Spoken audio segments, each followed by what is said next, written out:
You have about 1,000 habits you're not even aware of. You have habits all over the place, and everything you do is ingrained in habits. For example, do you put on your shoes sock, sock, shoe, shoe? Or the way God intended, sock, shoe, sock, shoe? However you do it, it is a habit. You don't think about it, you just do it. And you got 1,000 of these. Well, it turns out this propensity we have to do things habitually is a friend and an enemy Mm. because we also start to establish patterns in our lives so that when we're angry, this cycle kicks in that we're not consciously aware of. When we're lonely, when we're hungry, when we're down, we handle those things habitually. Mm. What we want to do today is we want to talk about how to break some cycles that are creating patterns in your life that are sabotaging you. And we believe there's real power to change by doing this. What do you think, John? I love it. I think this is we could have this conversation 7 times in the next year because Yep. that's how cycles work, and Yeah. it's these are these are long battles. But Yeah. a lot of what we're going to talk about is living in the truth. Yep. And I want you to live in the truth right now, Dad, and fess up. You don't put your shoes on that way. I You say do. that to be contrarian and rile people up. Sock shoe, baby. No way. Unless my shoes are not in the closet, which, when you have a mud room, then you can't do sock, shoe, sock, shoe. Then you put on your socks in the closet and you walk to the And mud you room. walk out to the But shoe. if my shoes are in the closet, sock, shoe, sock, shoe, just the way God made it. It makes sense. That just Anyway, that is a hill I will die on. And Yep. yeah. And I am in the righteous minority in this regard because You're most in the people are something. sock, sock, shoe, shoe. Yeah. You're in the probably statistically negligible minority. Yeah. We can move on. Okay, Uh men, we are going to try to shorten our yeah. podcast because we know that time is precious and we want to tighten these up. So we're going to do our best today to tighten up the time frame here, keep it moving and keep you engaged. So John, 4 quarters, where are we going? Every conversation we break down into 4 quarters with a little book halftime in between to tell you about what we're reading. First quarter of this conversation will be identifying your cycle, your menstruation cycle. We've all got them, Yes, we do. and awareness is the first step in any kind of progress here, any kind of victory. Second quarter will be getting beneath your behaviors. Third quarter will be rebuilding your environment and structure, and It's a fourth big quarter deal. building. Yeah, it is building a new life with truth and brotherhood. All right, we're going to keep it moving. John, opening shtick. If you had 2 hours, if you were granted supernaturally a 2 hour dinner with any historical figure, dead or alive, and you got to be with them for 2 hours, it can't be Jesus. Who would you Mm-hmm. pick? Uh, I thought a bit about this. He's not a historical figure, as far as I know. You would know before I would, but your dad, Grandpa Mm, Jake, never mhm. had to refer to him that way because I was just putting down. I was like, well, what? But because he died when you were 16, so I He never met him. did. Yeah, But his presence looms large, it does. and he seems like a real character. I would love to actually get to know him. I don't know if I would. It might be a hard conversation if he's as difficult as you say he sometimes was. Well, he But was one of my favorite people in the history of the world. He is a historical figure in the sense that he lived in history. right. And what's interesting is your mom, never met him either. And she's convinced she would hate his guts. So it'd be interesting if you liked him or not. But I tell Yeah. you what, he would leave a mark. You would Yeah. you would know that you've been around him, and I think you would really like him. I bet you I would. Yeah. But Yeah. so that's All my right. answer. There you go. My answer What is do you got? Abraham Lincoln. I love Abraham Lincoln. I'm fascinated by that era of history. He suffered so many defeats politically. Mm. He also had a wife that battled clinical depression and mental illness. They had the death of a child. He went through, the most difficult era of American history with a country Mhm. divided. He was masterful at putting on his cabinet both party members and opposite party members. He had some profound beliefs about getting people with contrarian views in the same room to solve the best problems. Uh, Man, I would just love to sit down and talk to him and ask him, how was the play right up to that point? How were the first 2 acts? Oh my gosh. But I would love to talk to him. Okay, quarter one, That'd be John. We're going to great. identify the cycle. Patterns repeat. This is a really important thing to understand. Patterns repeat until they're interrupted. They don't disappear because you hate them. They don't Mm-hmm. disappear because you wish they would go away. They need to be interrupted. So, awareness about your cycles is important, but awareness without action won't do the job. Yeah. So even awareness first, there's so much to be said about journaling. I feel like, have you ever Mhm. seen, Dad? Did you, when you were in school, was there this thing of highlighter girls? Are you familiar with this concept? Highlighter girls? Yeah, and when I'm coming up in school, girls have these notebooks for class, and they're like they have this swirly font at the top. It'll be like science, biology 101. And then the notes are like pristine. You could frame them, put them on a wall. Oh, It's yeah. a trope for just a lot of girls And so in that's just called a schools. highlighter girl. Yeah, and they because they have like a pack of like six highlighters for, Oh, yeah. it's part of the whole process. They make great students, much Yes, they better do. than guys School's like me. designed for them. School is Yes. designed for the female brain. Point being, there's Okay. this kind of masculine objection, a normative masculine objection to cataloging, journaling, Yeah. inventorying. I feel like it'd be the tougher thing for a man to go, I'm not going to worry about my patterns. I'm just gonna, do my thing. I'm plowing, But baby. Yeah, yeah. Put your hand to the plow and don't look back. that's right. I don't need Uh, to know why. I just need to do better. Unfortunately, you actually, we talked about this, I think, last episode. You said that there was even a time of the month where like a week where you were more Right. susceptible to anger. Yeah. You don't know these kinds of things If you don't, yeah. awareness. Yeah. So big recommendation on journaling, but really just the enemy here is drift. Awareness is and action is the enemy of drift, which we've talked Yeah. about, and letting these patterns kind of carry you along. And men, a lot of men are trapped in cycles that they've normalized because they blame the triggers. Mm-hmm. When my boss does that, it really ticks me off. Or when the world doesn't cooperate with my dreams, when my wife says that thing or does that thing, or when my kids behave that way. And they normalize the cycle they're in when actually the cycle is in their control and they could get out of it. So most destructive cycles survive because they stay hidden, they're justified, or they don't get Mm-hmm. named. So it's really hard to find your way forward without confronting them, naming them, recognizing them. You're fighting against the wind. Yeah. There's another I heard a story about or a statistic about, I wish I remembered where it was. Addicts, it was about environments and addicts. Mm-hmm. So it was when addicts go to rehab, right? They might find it even some when they go to rehab, they don't actually have cravings anymore. Yeah, Like so much of their addiction was in their home pattern or it was when the they environment. Yeah, and the yeah. people they kept bumping into, the scenarios that kept repeating. Exactly. Yeah, So this is that kind of thing where it's like these you might think, oh, it's easy to find my patterns of behavior. It's just what I do every day. But there's surprisingly there's more going on than that.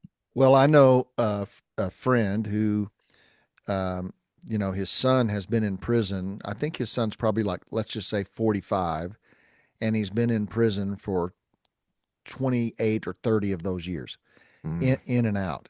And when he's in, he flourishes.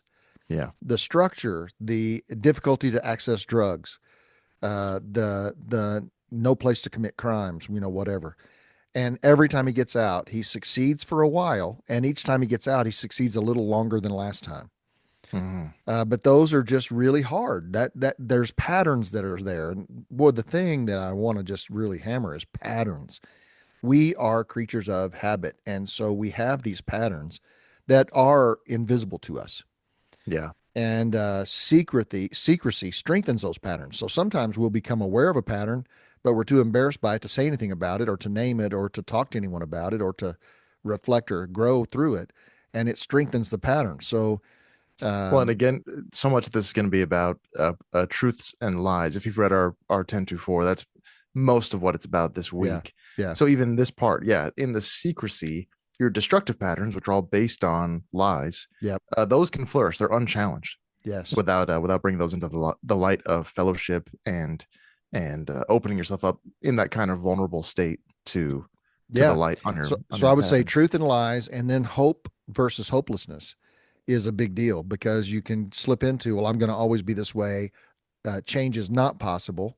I'm never going to be able to be different than this. And so you get hopeless. And hope is a powerful, powerful force. Yeah. It's been historically proven that when people lose all hope, like literally they lose all hope, then life itself is without meaning. So Yeah. hope's going to be a big deal as well, keeping hope alive and knowing that this is even possible. And even I think there's a two the same guy can be in two mindsets. The striving mindset, which actually can bring on more shame because when you're striving, you start to fail, and then you get into that kind of hopelessness. Yeah. And then there's the guy that's like that's either tried that and given up or never tried that because they don't think they can. So they're kind of like wallowing. They're like, Hmm. well, Hmm. here I am, that same kind of hopelessness, but at least I'm not guilty about it because I've just accepted that this is who I am, which is Yeah. again, uh, patterns sit on top of. I'll break down here in case really quickly in case we'll get into it more in the later quarters. But if you didn't read the 10-4, your behavior sits on an iceberg, a mental iceberg Yeah. that descends from actions to emotions and thoughts and identity at the bottom. So a lot of this is identity. You're saying, I am blank. I am a failure. I am hopeless. And it kind of is a self defeating non starter. And like an iceberg, most of it's below the surface. So Exactly. the what's Yeah. visible, The only thing above the water is what you do, is your actions, yeah, your cycles, your patterns. yeah, great point. Let's get to some action items for quarter one, John. Number one, name the cycle clearly. So write down one repeating pattern with brutal honesty. Now, by the way, we want to remind you we give you piles of action items, not because we expect you to do them all, but we want to Mhm. stimulate the seed bed of your imagination. Maybe you'll latch onto one of these, maybe you'll think of one of your own, but take some action. We do think that the world bends in favor of those who take action, so take some action. This one is to write down clearly one repeating pattern with brutal honesty. Don't soften it, don't spiritualize it, don't blame anybody, just write it down. I love that. And even here, we would say, I want to say, do this without judgment on yourself. Mm-hmm. And knowing myself, I know how almost impossible that is. But just to say that the action you're taking here is knowledge. So right now, we're not even talking about breaking the cycle yet. We're just talking about gaining knowledge about your behavior, Yep. self knowledge. Yeah, I So like track the it down in phrase. like a clinical way. Yeah, I like the phrase without bias or passion. Yeah, there you go. Yeah, that's Just good. write it down. Yeah. Yeah. Similarly, track your triggers for 7 days. What situations and emotions and environments or times of day lead to the pattern you're hoping to break? Good. Number three, tell one trusted person the truth. Hmm. When you bring the monster out of the dark, it gets smaller. You have a big measure of strength and success just by doing that. So tell somebody you trust immediately. That's probably the hardest one and the most powerful one. That one's, I would agree with that. yeah, crazy. Uh, four, replace vague language. Stop saying I'm struggling and start saying, here's specifically what's happening. Giving things names is so powerful. We talk about that a lot here. Yeah, That's really good. that's good. Quarter two, getting beneath your behavior. So again, the iceberg. We're here. Probably the crux of the conversation. What do you think? Well, I love it. And I again, I'm giggling inside, John. We were talking before we started recording about my chicken joke that makes me giggle. This is another one. Whenever I see the word iceberg, I think of the word assberg because of that. This, I think he's Polish or something, and he's talking about how hard the English language is. And he does this whole skit on the word ass. And it is so Oh my hilarious. And gosh. he says, and I'm just talking about the tip of the iceberg. So, so every time I see the word iceberg or say it, I hear Asperg in my mind. So sorry for my little That's giggle, but hilarious. this is the tip of that. And a lot of us try to edit our behavior without ever addressing what's below the water. Yeah. And life feels easier that way, simpler that way. We think you might have been told that people who think reflectively are neurotic, they're insecure, they're emotional, they're feminine, that real men don't do that. We don't even have feelings. We just get stuff done. And so Yeah. that's an absolute lie. And you can't edit your behavior without addressing what's under the water Yeah. because actions come out of that stuff. Um, Yeah. yeah. Here's the thing. You can. There are guys. So there's it just sucks and it's so much less stable and so much more painful. Yeah. There's in AA, there's what's called as white knuckle sobriety, Mm, which is that like just holding on for dear life. yep. When you walk past a like you're driving past a bar, you have to like just do this, and you're like you're anxious. There's so much instability there because you're just trying to change the tip of the iceberg. You say, I'm But going to leave all that stuff down there yeah, and just try and edit my behavior. and they call those people sober drunks Yeah. because they're still drunks. Mhm. And that's the point. We're talking about becoming a different person. And the reality, John, which is what the 1024 laid out, is that from my thoughts flow emotions, and from my emotions flow actions, and from my actions flow habits and patterns. And all of that comes from a sense of identity in the sense of the self. So Mhm. there's a natural building progression that's taking place. And if you don't understand that, you can't intercept it, bring new information to the cycle, and disrupt its normal flow. So, Yeah. real change comes from the ability to become a different person versus just behavior modification. And so, behavior modification can help you, no doubt about it. It can it can triage your urgent problem, but it Mhm. will never give you lasting change. And I've heard so when you're talking about identity, I've heard it described as like you're building a case. So you have an identity in if you have a destructive pattern, which is built on a lie, you have a false identity, but that's kind of built on things that aren't false. So if you say I'm a failure because Mm. I dropped out of high school, I've got the data right and here for you. yeah, exactly, I've got Yeah. receipts. Yep. So you have to actually build a case to the contrary and look at your life because you will be able to prove in like a court, the court of your identity, you'll be able to Mm-hmm. prove both things that you suck and that you're good. So it's Mm. really it's an act of faith on the identity level of proving the good and believing that basically you're going to believe who Christ says you are, which is the good. Well, Well, go ahead. no, go ahead. I was only going to ask you have a pretty profound literal identity shift story epiphany that you had in your life of like a title that you had for yourself Yeah. that shifted. Would you is that too vulnerable or are you all right sharing No, that one? no. That comes from this belief that if you stand on a hill and look back over your life, you'll see patterns of where life and I would say evil are trying to give you an identity that you will inhale and embrace that is Mhm. inherently destructive. Mine was perverted coward. And I'm wrestling and wrestling, and I'm ashamed, and I'm trying to become a different person, and all behavior mods, but I can't get rid of my shame. And it's a profound, like, hour on my face on the floor when the Lord said, "That is not who you are." And all that trail, I could see the evidence and the incidents, and something I want to talk about here is unprocessed pain. All of that. And then the Lord said, "Here's who you are. You are a pneumatic, wind driven, spirit driven servant leader." So I went from coward, perverted coward, to spirit filled leader, Mhm. servant. And it was a dramatic, I mean, it changed my life forever. So, Yeah. but in the thought of this, John, unprocessed pain, when you think about your identity, sometimes a part of your identity is shaped by pain you have never processed. So, lots of people, for example, who experience sexual abuse as children inhaled that it was their fault. They are a dirty person, or they are a person who deserves to be treated that way. Mhm. Children always inherently blame themselves for something terrible that happens. It must have been my fault that people treated me that way. Somehow I was putting out sexual sin. I've heard women say, they were sexually abused at the age of 6, and Mhm. they had thought they were putting out sexual signals that that must have stimulated the abuser. So it's just your unprocessed pain can absolutely mess with your sense of identity. And that's why you got to go down the iceberg. You've got to go Yeah. down those layers because there's a lot out there to unravel. Yeah. So those that the shame and guilt go into emotions. So from the identity, like you said, you have this sense of yourself, and your emotions are right above that, and that's the um, guilt, shame, and the thoughts spring from that. So even in those thoughts might be um, the hopelessness, or they are in real time that kind of plays out as far as your judgment calls in every moment. Your judgment calls on it, all kinds of stimulus. So this is where kind of the engine of the patterns is right here. It's, oh, I get this. We could talk about booze.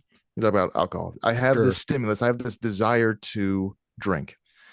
And because of my identity feeding into my emotions, my thoughts are, well, I'm a drunk. This is never going to change. Yep. So why even fight it? And then I'm gonna give it again, and then that feeds into And I behavior. think people can identify with that because sometimes you feel like I'm just a rubber band Right. and I've stretched it out here to behave better. But if I let go, it snaps back to who I really am. Yeah. That's who I really am. I might as well go ahead and do the thing. Yeah. So some shop talk. Do you want to get into some identity formation right now, or do you want to wait till quarter three? Let's wait to quarter three and get to some action Okay. items that I think Okay. will be helpful. Yeah, let's do it. Action item number one for quarter two, which is getting beneath your behavior. Action item number one, identify the lie underneath the cycle. So, what is all the way to the core? What Yeah. is the lie that you believe about yourself? And that really helpful here for me was the I am statements. Yeah. When you think I am blank, Hmm. what goes in that blank, and is it a lie or is it true? There you go. And I think, speaking about my transformation at the identity level, um, I had a whole pile of lies that were feeding that were reinforcing it, which the enemy, who's called the accuser of the brothers, he has data, he's got receipts, and he can say, no, no, this is who you are. Mhm. You did this. This happened to you. You did that, and that's who you are. So, you can say, well, I stole something from the 7-Eleven one day. That's different than I'm a thief, Right. True. right? So identify the lies because they're there, and so then you second action step is to write some replacement truths. The lie is I'm hopeless. I cannot change. The truth is change really is possible. Mhm. And so you find those lies and then you counter them with and replace them with truth statements. Love it. Third action item would be to pray specifically, not vaguely. Similar to one of our ones for quarter one, but don't pray to God, help me to do better. Pray instead, heal the shame underneath this behavior. Try and get Mm-hmm. really specific. I love it. I love it. All right, halftime, John. Let's do a book recommendation, guys. We always bring you a book because we want you to be readers, and we think readers that reading is fundamental. So it's really an essential skill, and it's an important. My thing. I've said this before. I'll keep saying it. Every time you read, you leave your world and enter a different one, and you come back a different person because you come back with something you didn't have.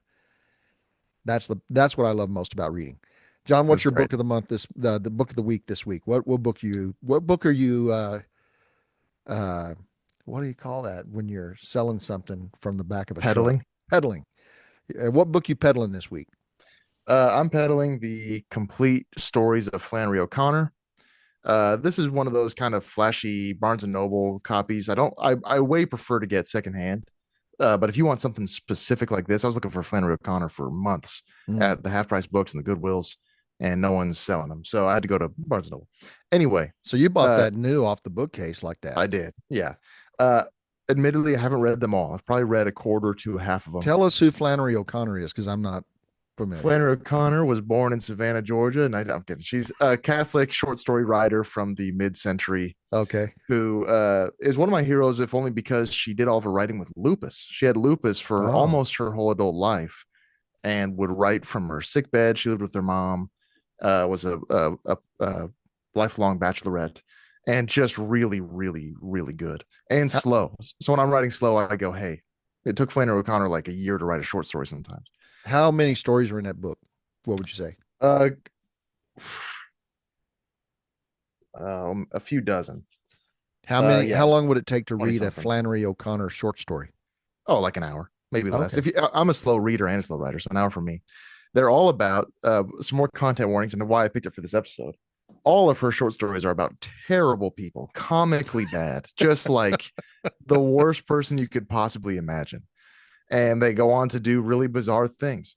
They have uh I'll finish one and the reading of one takes less than an hour. And then I sit there for about 20 minutes. And I'm just like, what was that? And I'm trying to like get to like the moral. They're all very deep and very funny in kind of a It dark sounds like way. Twilight Zone episodes. they're like Southern mid-century depressed Catholic Twilight Zone episodes. They're really wild, but really, really good. And I think there's more to them than I have picked up yet. They're very deep. So Gotcha. I'm still chewing on a lot of those, but Okay. I still recommend it. Yeah, even though I'm confused. Yeah. Okay. Mine is more practical. This is the E Myth, Mm, and this is the E Myth Accountant. So, the E Myth, the reason I'm giving you this book recommendation is because there's a generation of serial entrepreneurs. And with the impending invasion of AI and job changes, I would encourage entrepreneurism. mm. And so the E Myth is a very old book by Michael Gerber that talks about, and it's the entrepreneur myth, why most small businesses fail and what to do about it. And then he started aiming them. This is the one I'm reading right now, the E Myth Accountant, why most accounting practices don't work and what to do about it. And it's a very simple book with some pretty simple concepts. Your brother is starting a business right now, and I'm helping him with that. And before we jumped in with him, he had to read the ebook, the E Myth, which he loved, and it's been very helpful to him. Nice. So it's an easy read, but it talks about why most small business starters don't succeed. And That's awesome. it's some pretty simple concepts that once you grab hold of them, you never forget them. So there you go. That's my book of the week. Good stuff. Okay, quarter three, rebuilding your environment and structure. And we'll talk a little more about identity formation here too. But this is I'm really dogmatic. So when I was learning more about this and I found out you got to go below behavior, then I was like, well, what are we talking about with behavioral tools?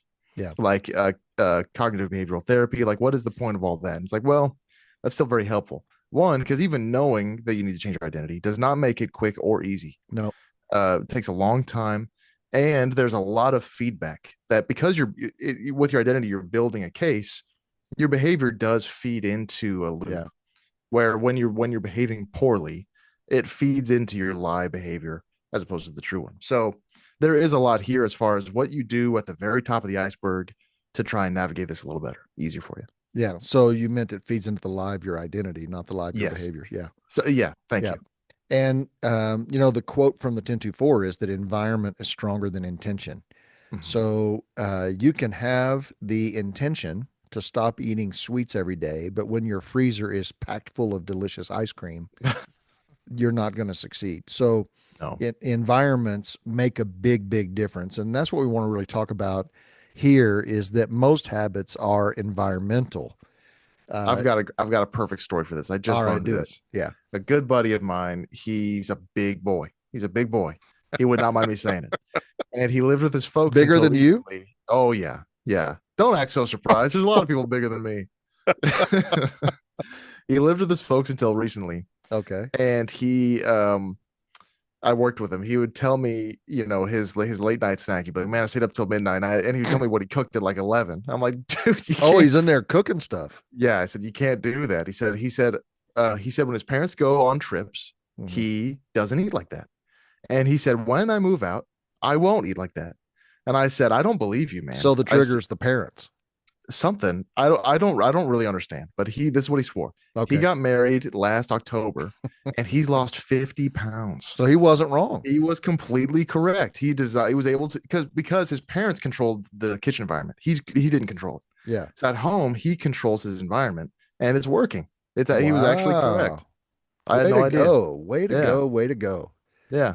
Yeah, that's So that incredible. that's this in action. That's how powerful that actually can be. Yeah, which points out this kind of reality. So there are environments that stimulate your bad behavior, Mhm. and then there are environments that make your bad behavior harder to access.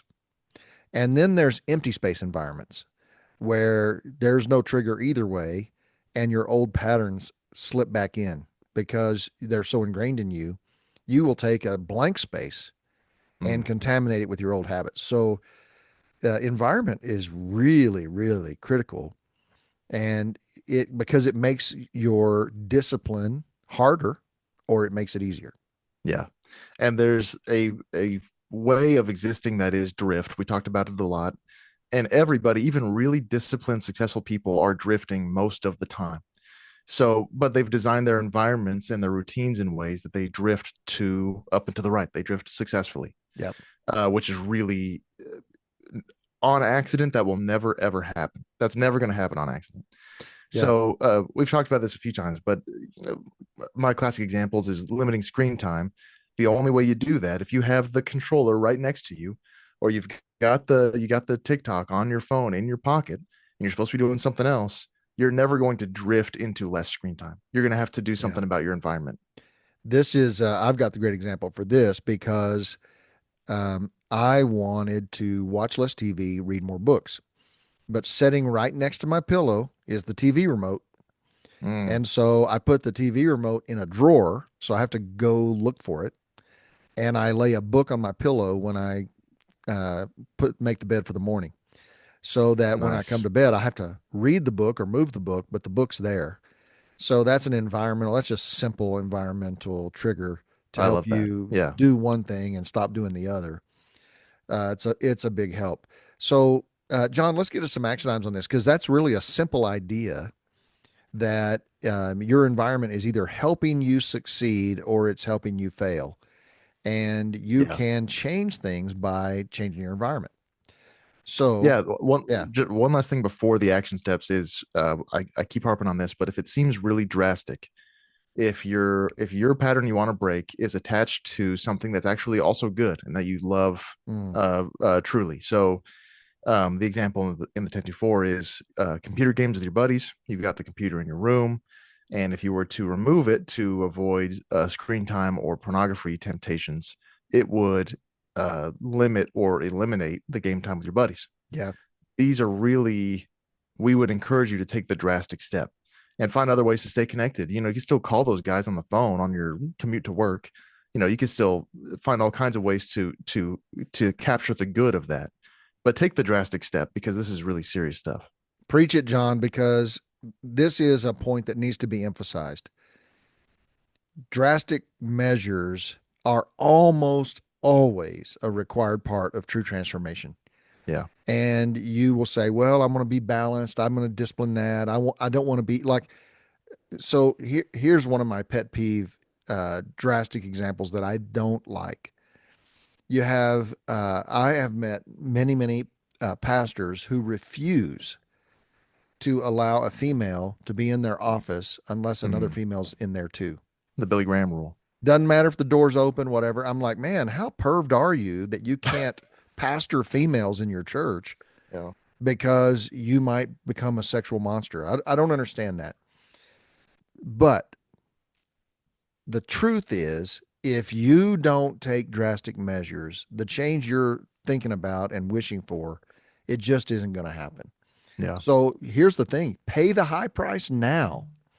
You can always trickle back. So let's say you give up gaming completely because you're tired of the porn problem, and the porn problem's fed because the computer for gaming is in a closed space. Mm-hmm. So give up gaming. And then later, after you've conquered porn, add gaming back into your life. But you're not going to make success without a drastic decision. John, do you believe that's true, that drastic changes are almost always required for substantial change in self? I definitely do, and I think it's often, well, drastic is defined by the norm, and it's society's norm and your norm for your life and for your family. So, like when you think, oh, um, I can't give up this thing to save money. Like, oh, it's unreasonable that I wouldn't have a car payment. We've talked about that, or that I Mm-hmm. wouldn't go out to eat this X amount of times a month. Right. And we understand, especially right now, finances are hard. I'm not trying to kick you while you're down, but look at what you're considering normal and really interrogate that. Yeah. It was not normal 50 years ago that you would eat out that many times a month. Most people ate at home almost every single night and only went out on special occasions. Right. So investigate your norms, and that's what defines what drastic is. So you think, oh, it's not normal that I would give up Netflix or or get rid of the video games for a while. That's you're a product of your larger environment too, the environment you don't actually have control over. The big one for me is the phone. It's not normal to get off social media, but holy smokes, the mental bandwidth you gain back when you delete that from your phone and become abnormal, abby normal. That's my version of your Yeah. Asperg. Young Frankenstein. Yeah. Yeah, I can't think about abby normal. So yeah, that's I completely agree with you. It's a big deal, man. If you don't learn anything else from this conversation than that, take the drastic measure. You'll be glad you did, and you can always put things back. Yeah, So number one action item, John, audit your environment. Ask yourself, what behaviors is my current environment encouraging? yeah, And what behaviors that I want is my current environment discouraging, making more difficult? yeah. Or even And I yeah, like the word designed for that. yeah, What if you're looking at your environment as if it was designed to produce an effect? yeah, What is it designed to produce? that's And a it's great probably way to the look one at you're that. you're producing right now. Yeah, for sure. Another action item would be to remove one major trigger this week. So if it's an app or a device, access to something, isolation points, toxic relationships. A big one for me, it's hard for me to work at home. I now work from home and it's very difficult. Hmm. So my new rules for things like this is that I don't, if I'm going to do computer work, I do it at the library or at a Starbucks, and I print out as much of my work as I can to work on the printouts at home. Because otherwise, I'm just a YouTube monster. Hmm. It's impossible. So that's my drastic measure for that. That's good. That's good. So the third action item is create. This is very similar, but it's more specific. Create habit stimuli or create habit friction. So what that means is you're going to create stimulus that make good habits happen more easily.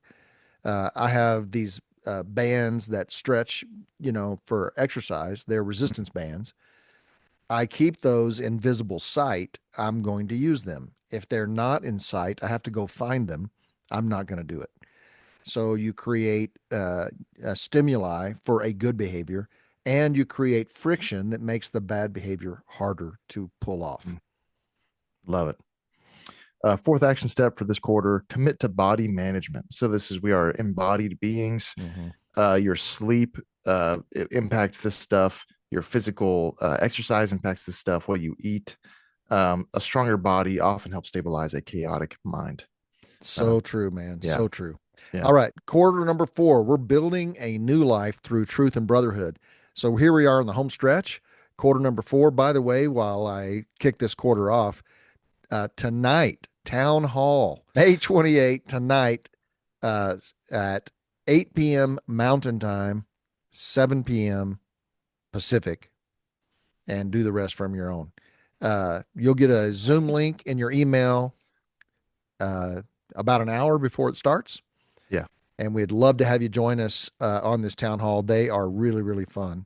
I was talking to a guy earlier today that he can't wait for it. He's been looking forward to it. And so I'm excited about it. That's awesome. Yeah, I can't wait. Okay. God offers transformation, not just behavior management, John. Kick us into that. Yeah. So this was really helpful to me. The secular iceberg ends at identity. That's the deepest level. Christians, we would say there's one deeper, and if you have Christ in you, that's where he is. He's actually underneath that. Mm-hmm, mm-hmm. And you have a choice whether to say yes or no to him, and it leads to the lies of the truth. So if you are saying yes because we believe the word was made flesh, that Christ is the truth in human form. So he says things about you, and if you agree with if you accept those things as the truth, it supercharges this entire reality in a miraculous way. So Christianity is not about self improvement. It's not about doing the checking the right boxes. It's about being new people, and this is the way to do that. Man, I absolutely, absolutely love that. When it comes to identity, I think that there are two ways to get it. You can choose it and try to build it yourself, or you can receive it from outside yourself. Mm, And this is true about your whole life. I can decide who I want to be and what I want to become, or I can receive all of that from God, who also brings with him the power to fully become that. And he made you, so he knows what he made you for. And so I view this as receiving outside of yourself, receiving from God a sense of your identity, which begins with you're made in his image. You are an image bearer. You have his Mhm. nature placed in you, flawed as it is from your own iniquity, but it's there. So um, you live what we're talking about is actually discovering the superintendence of God over the making of you. Psalm Yeah. 139 is just a great psalm if you want to go read a psalm about this. He's superintended over making you. He lives in you by his grace. And so he feeds, fuels, and empowers the becoming that he created you for. So that's even deeper than who you are. And it becomes the rock of a foundation where storms come and your house doesn't fall because it's built on this rock. Yeah. Whereas if it's built on you, it's built on sand and your house is going to fall. And there's this trap. I think people who adult converts have this kind of special power to be um, free. I think to be without shame because there's something to it. I think people grew up in the church. There's this we love the idea of the person that gets saved and never struggles again. Love that idea. So growing up in the church, if you like that idea, growing up in the church is hard because you're like, well, I don't have a before and after. Right. I have just after, and I've been a screw up the whole time. So what are we doing here? Mm-hmm. So I think even that kind of patience, that part of hope for me, it's it was such a relief when I found out that everyone views writing as difficult because I thought it was really difficult. So I thought everyone else found it easy. I Yeah. was like, I'm specially broken. Yeah. So the truth of this, again, we love the truth. The truth is that even though it's kind of a bitter one, changing your identity is very hard and very slow. Mm-hmm. So embrace that. The cross is an example. So what I'm trying to say is, when I was growing up and I have all these failures and trying to break cycles that wouldn't break, and I was so ashamed, and because I thought, well, I'm already in the after phase, Mm-hmm. so I'm either a phony or God's tired of me, or one of these two things. Right. Right. Any number of things. The cross is like um all the analogies are played out. They're all cliched by now because they're all true. But the cross is like is your home as a sinner. So like when you're failing and you think, man, God's probably tired of me. Why would it's saying, oh, this treatment hasn't worked yet. I'm going to leave the hospital. I'm going to go home and let this cancer just eat my Right. body. Right. All the analogies are played out, but accepting that this takes a while and that the cross is for you for this transformation you're trying to do, that you don't need to leave it because of your shame if you failed 3 times in one day or whatever. And embracing that ultimate transformation occurs 12 seconds after you die. Yeah. So you're going to have degrees of success and real transformation, and the work won't be complete until you get to heaven. So there's a perpetuity to it that you have to accept as part of Mhm. life. Is that as much as I loathe how hard this is, that's what life is until I get to heaven, when I will return to the garden and things will be as they were designed to be, and the struggle will be over.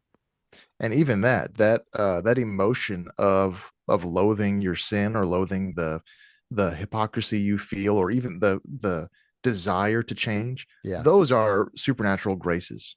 Those are gifts from God in your heart, they really that you are. want to change and that you see the filth of certain patterns. That's amazing. Because when you're building that case for your own identity, those count as evidence for the truth. Yep. That these are you don't feel these things to please others. You feel them because you believe a certain way about what's right and wrong. Those are powerful things. They are. I would say two things I want to make sure I finish with here is Romans 12:1 and 2. Do not be conformed any longer to the pattern. See, there's the Mm. pattern. Do not be conformed any longer to the pattern of this world, the patterns you're trapped in, but be transformed by the renewing of your mind. The word renewed there is basically the word renovation. So it's like remodeling a house. Oh, I'm going to take that wall out. I'm going to make an opening here. I'm going to build a new wall over here, put in a new doorway there. That's what renewing your mind is you're reconstructing the way your mind is working by building walls of truth, knocking out walls of lies, and setting in a whole new mental process. So this is the work, and God adds His grace to the work. Mm, So that's the first thing I want to say. And the second thing I want to say is that you're not meant to do this alone. So this quarter is about truth and brotherhood. totally. So isolation is your biggest enemy, and having no one, or feeling like if I ever show anybody who I really am, I'll be rejected. Everybody thinks that, so nobody's showing. And so be the one who courageously goes first and give your friends the invitation to go second. Uh, so you gotta have brotherhood. There has to be community in this, and this is the beauty of what the church is supposed to be, and what fellowship with other believers is supposed to be like. Hmm. But I know this: you stay isolated, you stay in the dark, and you stay ignorant of the patterns, and change is just not possible. Yeah. What's twofold? The people see things you can't, Yeah, about your patterns, and if you refuse to bring your stuff into the light, you're refusing to accept the truth that you would still be loved anyway. yeah, You actually are still believing that lie, and the only way out of that is to actually do it. yeah. So What are many you times. laughing at? Well, I'm laughing because I realized I've confessed things to people, and they go, "You think I didn't know that?" Ray Charles could see that, man. So, sometimes you Uh, think you've got this secret, and everybody goes, "Duh, bro." that's funny. Yeah. All That's right, let's funny. get some action items here to Yeah, wrap let's this do it. up. First one is create an identity statement that is rooted in Christ. So your identity statement might be, man, I suck. I've got these horrible habits. I've been mistreated. I can't think straight. I keep feeding my addiction. I keep falling into my sin, blah, blah, blah. A different identity is I was made by God. I was created in Him. His nature's in me. Christ has redeemed me. My shame has been nailed to the cross.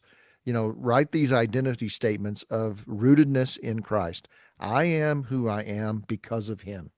Mhm. And so it's not just me declaring, hey, I'm great after all. No, I'm in Him. So create an identity statement that's rooted in Christ. Like put it in words, write it down, and put it in front of you.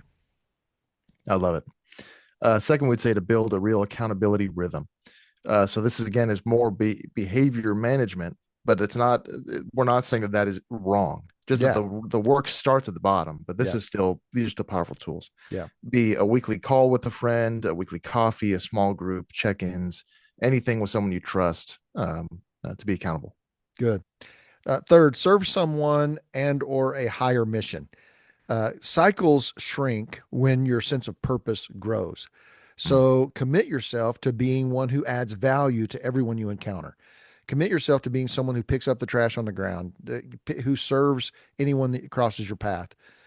Live for a bigger purpose for outside yourself, because cycles shrink when your sense of purpose and mission grow. love it. Fourth and final, we would say to practice daily mind renewal. Back to that Romans passage, Yeah, renewing your mind. Scripture before screens, truth before distractions. Uh, yeah, scripture and the spiritual disciplines are just again a cliched answer because they are actually just true. It's hard to find a absolutely. new way to say that. That really is. Yeah, So here's what we want you to know: you are not stuck forever. You are not uniquely broken. There have been people who bore your burden, and they've done it well. They've done it. They've made progress. You are not unique in your trappedness or your struggle. You are not beyond transformation. mm, Change is possible. I love it. Uh, yeah, on to the hangout tonight. Super excited about it. Uh, we are probably going to talk about this. This podcast comes out on the same day today, so the odds that everybody's heard it is very small. So we may visit this conversation in person, because I'm really fascinated by people's stories. And I'm gonna push you, John, to share your story tonight about the struggle and the frustration with how slow the progress is, and the lies that come at you in the slow struggle. Am I Yeah, making sense to you? yeah, absolutely. Yeah, we'll talk about that. It's a really great group of a great intergenerational group. It really is. It's all men, it's fathers and grandfathers and sons, and really really powerful stuff these last few weeks. Yep. By the way, we have a new website and we'd love you to check it out. And the reason that made me think of that, John, is because we have a specific page for parents and grandparents. We have a specific page for mentors. We have pages for young men. We've deepened the resources there.